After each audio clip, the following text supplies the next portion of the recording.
আমি আসতেই দেখতে পাই দৈত্য আকৃতির একটি দানব আমার পাশের ঘরটা চালের উপরে বসে আছে। আমি সেদিকে তাকাতে সেই সাথে সাথে সেখান থেকে ভ্যানিশ হয়ে গেল। আমি আমার ভয়ে তো চোখ নিয়ে আমার পাশের ঘরটার দিকে আবার তাকাতে আমি দেখতে পাই তার চাইতে বড় দানব একটি সেই ঘরের উপরে বসে আছে। সেও সেখান থেকে সাথে সাথে ভ্যানিশ হয়ে গেল। আমার ভয়ের মাত্রা যেন আরো বেড়ে গেল।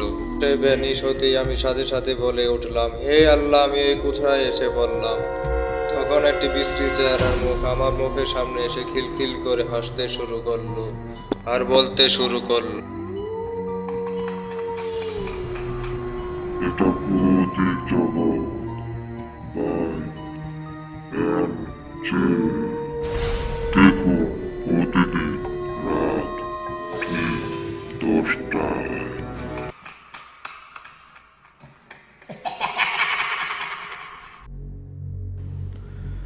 হ্যালো লিসেনার, আসসালামু আলাইকুম। কেমন আছেন সবাই? আশা করি সবাই আল্লাহর অশেষ রহমতে ভালো আছেন। সবাইকে স্বাগতম জানাই আমাদের ইউটিউব চ্যানেল ভৌতিক জগতে। আমি এবং নাইম শেখ ভাই প্রতিদিন এই চ্যানেলটিতে আপনাদের জন্য কিছু হরর স্টোরি নিয়ে আসি। যদি আমাদের ঘটনাগুলো আপনাদের ভালো লেগে থাকে তাহলে অবশ্যই আমাদের চ্যানেলটি সাবস্ক্রাইব করবেন। তো আমি কথা বেশি দীর্ঘায়িত না করে সরাসরি ঘটনায় চলে যেতে চাই। তো আজকে আমি যে ঘটনাটি শেয়ার করব তা একটি ভয়ঙ্কর পিশাচকে নিয়ে। তো আমি ঘটনাটি ঠিক যেভাবে পেয়েছি ঠিক সেইভাবে আপনাদের সামনে উপস্থাপন করার চেষ্টা করছি। ভুল ভ্রান্তিগুলো ক্ষমা সুন্দর দৃষ্টিতে দেখবেন। রেশমা গ্রামের খুব সাধারণ একটি পরিবারের মেয়ে। বাবা মা দেখে শুনে বিয়ে করায় পাশেরই বাড়ির একটি ছেলের সাথে। ছেলেটির নাম সুজন। রেশমা আর সুজন দুইজনের সংসার খুব ভালো চলছিল। সুজনের পরিবারে তার একটি ছোট ভাই এবং তার বৃদ্ধ মা, এদেরকে নিয়ে তাদের সংসার খুব ভালোই চলছিল। রেশমার বিয়ের পরও 2 বছর হয়ে যায়, কোনো সন্তানাদি হচ্ছিল না। এটা নিয়ে তারা দুইজনই অনেক বেশি চিন্তিত ছিল। তারা সবসময় আল্লাহর দরবারে দোয়া করত একটি সন্তানের জন্য। এক পর্যায়ে আল্লাহ তাদের দোয়া কবুল করে দিলেন। তাদের কোল জোরেই একটি পুত্র সন্তান দান করলেন। ছেলেটিকে নিয়ে তাদের আনন্দ উল্লাসের শেষ নেই। তো অনেক বেশি আদর করতো রেশমার পরিবারের সবাই ছেলেটিকে। প্রথম পুত্র সন্তানের পিতা হয়ে সুজনও ছেলেটিকে অনেক বেশি আদর করত। তো একদিন শীতের সকালে রেশমা তার ছেলেটিকে নিয়ে তাদের ঘরের সামনে উঠানে ছেলেটির শরীরে তেল মালিশ করে ছেলেটিকে রোদে খেলতে দে। তো রেশমাও তখন সেখানে ছিল, কিন্তু দুপুরের রান্না করার জন্য রেশমাকে কাজে যেতে হবে, তাই ছেলে কি করবে তা বুঝতে পারতেছে না। কিন্তু ছেলেটিকে একা উঠানে এভাবে রেখেও যেতে রেশমার মন চাইছিল না। রেশমার শাশুড়ি পাশের কোনো বাড়িতে গিয়েছিল, সম্ভবত কারোর সাথে আড্ডা দিচ্ছিল, তাই উনিও ঘরে ছিলেন না। তো রেশমার দেওর তখন বাজার থেকে বাজার নিয়ে আসে। তো রেশমা বাজারগুলো নিয়ে রান্নাঘরে চলে যায়, আর রেশমার দেওয়ার তখন ছেলেটির সাথে বসে খেলা করছিল। তো রেশমা বাজারগুলো নিয়ে ব্যস্ত হয়ে পড়ে রান্নাবাতি করার জন্য। তো রেশমার মাথায় এটা ছিল যে দেওয়ার তো বাচ্চাটির সাথে আছে, তো কোনো সমস্যা নেই। তো রেশমা রান্নাবাতিতে ব্যস্ত হয়ে যায়। অন্যদিকে রেশমার দেওর ছেলেটিকে একাই উঠানে রেখে ঘরে চলে যায়। ওর মাথায় এটা ছিল যে ভাবি হয়তো বাজার রেখে আবার আসবে, এসে বাচ্চাটিকে দেখবে আর তার মায়ের কাছে দিয়ে আসবে। তো সে কিছু চিন্তা না করে বিছানায় শুয়ে পড়ে। তো রেশমার মাথায় এটা যে তার দেওয়ার সেখানে আছে, আর রেশমার দেওয়ারের মাথায় এটা যে ভাবি হয়তো সেখানে আসবে। আর এদিকে ছেলেটি একা একা উঠানে খেলা করছিল। অনেকক্ষণ যাওয়ার পর রেশমার ছেলেটিকে কিছু দুধ খাওয়ানোর উদ্দেশ্যে এই উঠানে আসে। দেখে যে ছেলেটিও সেখানে নেই, তার বাচ্চাটিও সেখানে নেই, তার দেওয়ারও সেখানে নেই। তো রেশমা মনে করে হয়তো দেওয়ার বাচ্চাটিকে নিয়ে ঘরে চলে গেছে। তো তো রেশমা সেটা দেখার উদ্দেশ্যে ঘরে যায়, দেখে তার দেওয়ার বিছানায় শুয়ে শুয়ে ফোন টিপতেছে। তো রেশমা তখন তার দেওয়ারকে জিজ্ঞেস করে, বাবু কোথায়? দেওয়ার বলে, বাবু তো উঠানে, আপনি না সেখানে ছিলেন? তো রেশমা বলে, আরে তুমি না আমার বাজার দিলে, আমি সেগুলো নিয়ে রান্নাঘরে গেলাম, সেগুলো রেডি করতেছি, তো আর তুমি তো সেখানে ছিলে, তাই তো আমি রান্নাঘরে গেলাম। দেওয়ার বলে, তো আমি তো ভাবছি আপনি আসবেন, তাই আমি ঘরে চলে আসছিলাম। এরপর রেশমা তার বাচ্চাকে খোঁজা শুরু করে পুরো বাড়িতে। একটা সময় তার শাশুড়ি আসে, তার শাশুড়ি এসে জিজ্ঞেস করে, কি হয়েছে, কি হয়েছে, বাবু কোথায়? তখন রেশমা তার শাশুড়িকে বলে যে এভাবে এভাবে ও আসছিল, আমি তো উঠানে ওর কাছে রেখে চলে রান্নাঘরে গেছি, এখন ও বলে আমি আসবো বলে ও ঘরে চলে আসছে। তখন রেশমার শাশুড়ি তার ছেলেকে অনেক বেশি বকা দেয়। তখন পুরো বাড়িতে যত পরিবার আছে তাদের প্রত্যেকেরই ঘরে গিয়ে গিয়ে সে তার বাবুকে খুঁজে কেউ নিয়েছে কিনা, তাদের কোলে নিয়ে সেখানে আসছে কিনা, কিন্তু পুরো বাড়ির কেউ বলে না তারা তো বাবুকে দেখে নাই, তারা কেউ আনে নাই। তখন এক পর্যায়ে পুরো বাড়ির সবাই সে বাচ্চাটিকে খোঁজা শুরু করে। অনেক খোঁজাখুঁজির পরেও বাচ্চাটির কোনো হদিশ পাওয়া যাচ্ছিল না। একটা পর্যায়ে রেশমার স্বামী সুজনকে ফোন দেয়া হয়, বাবুকে তো খুঁজে পাওয়া যেতেছে না। এদিকে রেশমা কান্নাকাটি করে বেহুশ প্রায় অবস্থা। সুজনও তাড়াতাড়ি করে বাড়িতে আসে। সুজনও বাড়ির আশেপাশে আরো খুঁজতে থাকে, বাড়ির পুকুর সব জায়গায় দেখে, কিন্তু বাচ্চাটি কোথাও খুঁজে পাওয়া যেতেছে না। ঠিক তখন রেশমাদের ঘরের থেকে কিছুটা দূরে একজন বৃদ্ধ, যিনি সব মানুষের সাথে এত বেশি কথা বলতো না, সবাই বলে উনি একটু পাগল টাইপের, তাই উনাকে কেউ এত বেশি গুরুত্ব দিত না, ওনার সাথে এত বেশি কেউ মিশতো না। ওনার একটি পোষা বেড়াল ছিল, ওই বেড়ালটাকে নিয়ে সবসময় থাকতো। তো ওই বৃদ্ধ লোকটি সবাইকে উদ্দেশ্য করে বলে, আরে তোরা ওরে যতই খুঁজোস পাবি না, ওরে নিয়ে গেছে, আমি জানি ওরে নিয়ে গেছে, আমি দেখছি ওরে নিয়ে যেতে, আমি দেখছি, আমি ঘরে ছিলাম, আমি সেখান থেকে দেখছি ওরে নিয়ে যেতে, তোরা এক্ষুনি কবিরাজরে খবর দে। কিন্তু কেউ ওনার কথা পাত্তা দিচ্ছিল না। উনি অনেকবার বলে, কেউ পাত্তা দেয় না। তখন সুজন চিন্তা করে একবার কবিরাজ ডাকি, কি হয়েছে জিজ্ঞেস করি। তো সুজন তাড়াতাড়ি তার রিক্সা নিয়ে যায় একজন কবিরাজের বাড়িতে, সে কবিরাজকে নিয়ে আসে। কবিরাজ এসে উঠানে বসে, যেখানে বাচ্চাটি প্রথমে ছিল, কবিরাজ সেখানে এসে কিসে যেন গন্ধ শুকতে থাকে।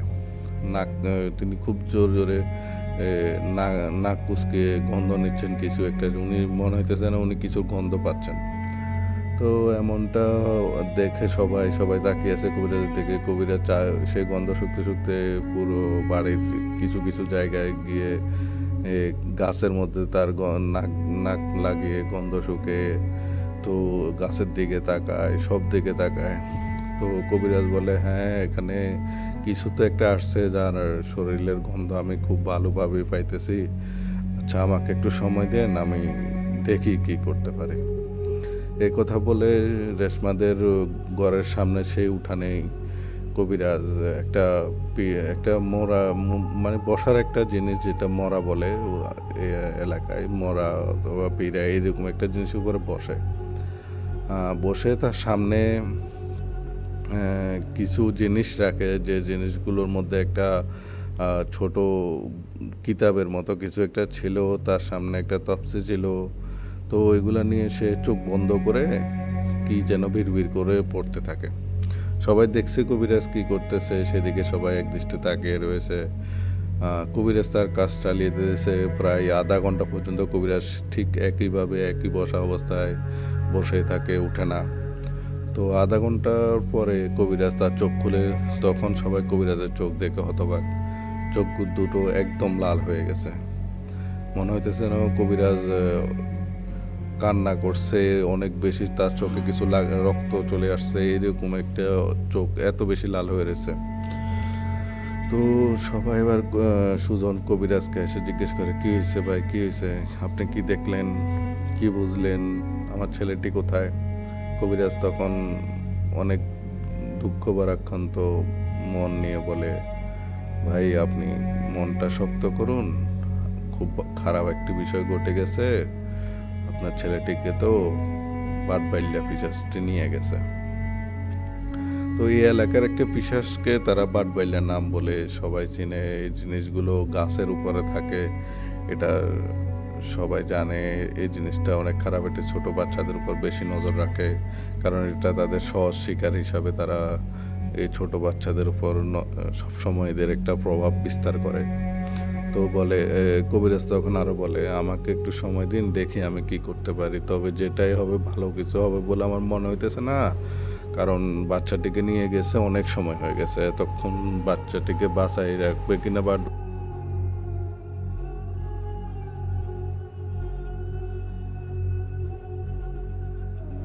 আমার সন্দেহ আছে। তবুও আমি একটা চেষ্টা করি, দেখি কি হয়, দেখা যাক আল্লাহ কি করে। তো আমার একজন সাহায্য তুলা রাশি যাজকের দরকার। তো গ্রামের একটি ছেলে আছে যার তুলা রাশি, তাকে নিয়ে আসা হয়, কারণ তুলা রাশির যাজকের উপর যে কোনো জিনিসের উপস্থিত করা যায়, এটা সবাই জানে। তো তুলা রাশির যাজককে নিয়ে কবিরাজ অথবা তান্ত্রিক যেটাই বলেন, সে তার কাজে বসে গেল। দুইজনই একটি গোল বৃত্ত করে সেখানে বসে পড়লো। সে ছেলেটিকে কিছু জিনিস বুঝিয়ে দেওয়া হলো, তাকে কিছু পানি খাইয়ে দেওয়া হলো, তাকে ভয় পেতে নিষেধ করা হলো। তো গ্রামের ছেলেরা একটু বেশি সাহসী হয়, তো সেই ছেলেটি বললো সমস্যা নেই, আমি ভয় পাবো না। তো কবিরাজটি ছেলেটিকে বললো চোখ বন্ধ করে রাখতে। কবিরাজ তার ক্রিয়া শুরু করলো, কিছু মন্ত্র পড়া শুরু করলো। তো সবাই দেখতে পেল ছেলেটি চোখ বন্ধ করা অবস্থায় ধীরে বসে রয়েছে। কবিরাজও চোখ বন্ধ করে ফেলছে। কবিরাজ বেশ কিছুক্ষণ চোখ বন্ধ করে কী সব পড়ে যাচ্ছে। তারপর কবিরাজ চোখ খুললো। চোখ খুলে সে ছেলেটির উপর কিছু পানি ছিটিয়ে মারলো। তারপর ছেলেটির গায়ে কিছু পড়ে পড়ে ফু দিতে থাকলো। কবিরাজটি তখন তার এক হাতকে বাতাসে উঠে হাতকে উপরে উঠানোর পরে সেখানে কি সব ইশারা করলো। ইশারা করার পরে ছেলেটির মাথায় হাত রাখলো, হাত জোরে জোরে কাকে ডাকতে থাকে, তুই আস, তুই এখানে আয়, আমি তোকে ডাকছি, তুই এখানে আয়, এক্ষুনি আয়, এক্ষুনি আয়, এক্ষুনি আয়, এক্ষুনি আয়, তুই এখানে আয়। এভাবে বলে বলে খুব চিৎকার করে করে কাউকে আহ্বান করছিল। তো এই আহ্বানের এক পর্যায়ে ছেলেটি প্রসেস হওয়া ও ছেলেটির মধ্যে কিছু আসতেছে, এটা বোঝা যেতেছে, ছেলেটি প্রসেস হইতেছে। ছেলেটি ধীরে ধীরে যেভাবে আমাদের মেঘের রোগে হলে যেভাবে মানুষ কম্পিত হয়, ঠিক সেভাবে কম্পিত হতে থাকে। তো এক পর্যায়ে কবিরাজ তার মাথা থেকে হাতটি সরিয়ে দেয় ছেলেটির মাথা থেকে। তো কবিরাজ সামনে তাকিয়ে থাকে ছেলেটির দিকে। ছেলেটি কম্পন করা অবস্থায় ঢুলতে থাকে। তখন কবিরাজ সেই ছেলেটিকে উদ্দেশ্য করে বলে, কে তুই, আমাকে তোর পরিচয় দে। তখন সেই ছেলেটি একটি বিশ্রী কর্কশ কণ্ঠে বলে, আমি যেই হই না কেন, তুই আমাকে কেন ডেকেছিস সেটা বল। তো কবিরাজ বলে, তুই এ বাচ্চাটিকে কেন নিয়ে গিয়েছিস? ছেলেটি বলে, আমি নিব না নিব সেটা তোকে বলতে হবে নাকি?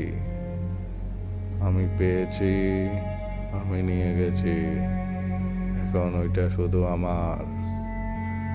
তখন কবিরাজ বলে, বললেই হলো নাকি? দেখ, ওই ছেলেটির জন্য তার মা বাবা কত কান্নাকাটি করছে। তুই এভাবে একটি মায়ের কোল খালি করতে পারিস না, আল্লাহকে ভয় কর। তখন সেই ছেলেটি বলে, আমি পেয়েছি, নিয়ে গিয়েছি, আমি তাকে খাবো, তুই আমার কাজে বাধা দিস না। তখন কবিরাজ বলে, তুই ছেলেটিকে ফিরিয়ে দে, বিনিময়ে তুই যাই চাইবি তোকে তাই দেয়া হবে।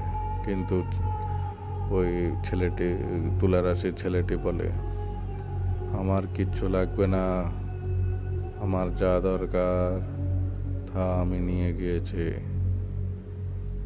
তখন কবিরাজ বলে, আমি তোকে ভালোর জন্য বলছি, তুই ছেলেটিকে ফিরিয়ে দে, নয়তো আমি তোকে এত কষ্ট দেব যা তুই চিন্তাও করতে পারবি না। তখন সে ছেলেটি বলে, তোর যা করার করে নিতে পারিস, তুই আমার কিছু করলে ছেলেটির লাশও খুঁজে পাবি না, সুতরাং আমাকে কিছু করার আগে একবার চিন্তা করে নিস। তখন কবিরাজটি একটু চিন্তায় পড়ে যায়, কারণ জিনজির সাথে যদি কোনো বাজে কিছু করার চেষ্টা করা হয়তো ছেলেটিকে আর ফিরেও পাবে না। তখন কবিরাজ বলে, আচ্ছা তুই কি চাস বল, আমি তোকে তাই এনে দেব, কিন্তু ছেলেটিকে ফিরিয়ে দে। তখন জিনটি বলে, আমার কিচ্ছু চাই না বলছি না, তুই আমাকে যেতে দে, তাহলে তুই ছেলেটিকে ফিরে পাবি।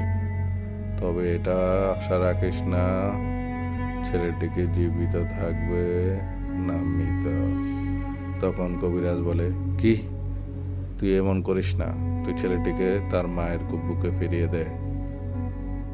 তখন জিনটি বলে, কবিরাজ আর কথা বাড়াস না, আমি এখন চলে যাচ্ছি, কিছুক্ষণ পর তুই তোর জিনিস খুঁজে নিতে পারলে খুঁজে নিস।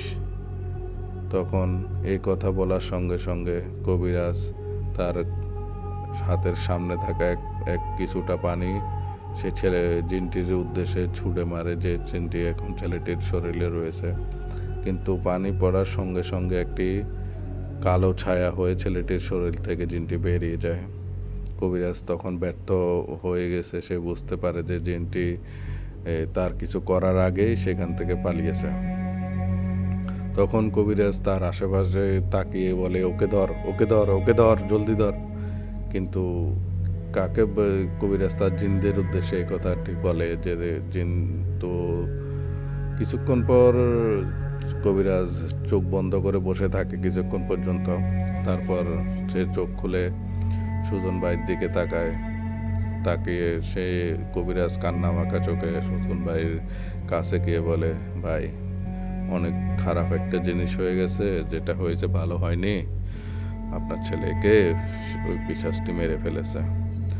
এখন আপনি যদি চান আমি আপনার জন্য ছেলেটির লাশটাই শুধু আনতে পারবো, এছাড়া আর কোনো পথ খোলা নেই। আসলে আপনার ছেলেকে আরো আগেই সে পিশাচটি মেরে ফেলেছিল, সে শুধু আমাদের সময় নষ্ট করেছে।